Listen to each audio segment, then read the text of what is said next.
The other day, I watched a movie. It tugged at my heart so tenderly that the tears fell freely and mingled with the smiles. The mind excitedly recalled happy memories, and all along I kept learning beautiful lessons too. Though I kept feeling embarrassed also, but I'll tell you later why. The movie was 84 Charing Cross Road. Hello and welcome to Just Pauses. This movie I speak about is based on a book, on a charming little memoir first published in 1970. It is the true story of one Helene Hanff, who was a freelance writer living in New York City. The book and its subsequent adaptations into a play, then a television series, and then a movie in the 1980s brings together 20 years of correspondence between Helene and several employees working at a used book dealer, Marks and Company, based in London at 84 Charing Cross Road. It so happens that one day Helene, living in New York, happens to see an ad of the bookstore in which the bookshop promised to procure out of print books for those interested. Helene is an avid reader with a long list of books she wants to have but cannot get. She writes a very witty letter to the book dealers and makes an open ended request for the bookstore to look out for the books she is keen to have and send them to her with a bill if each book costed $5 or less. The first response from Marks and Company comes from one Frank Doyle, and he responds in a very polite British manner.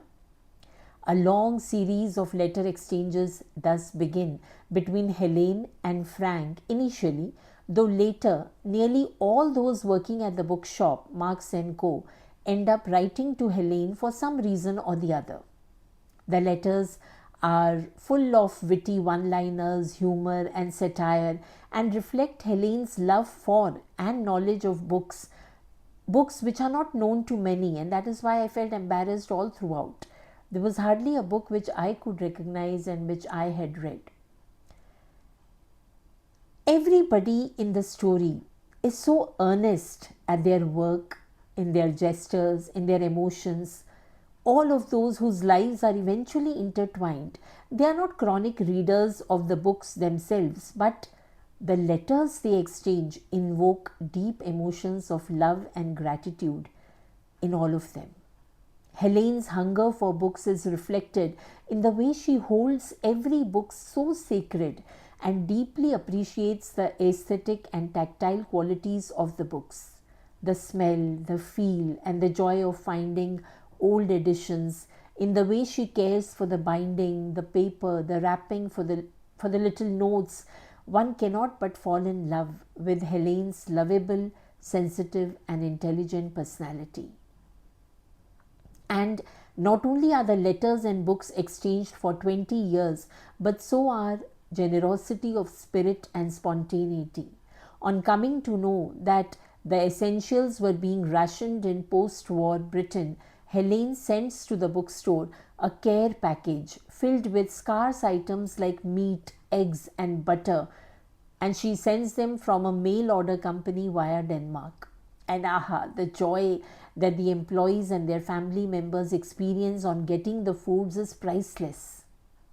Thus commences this chain of exchanges of culinary delights and other gifts, including exquisitely embroidered linen, which reaches Helene.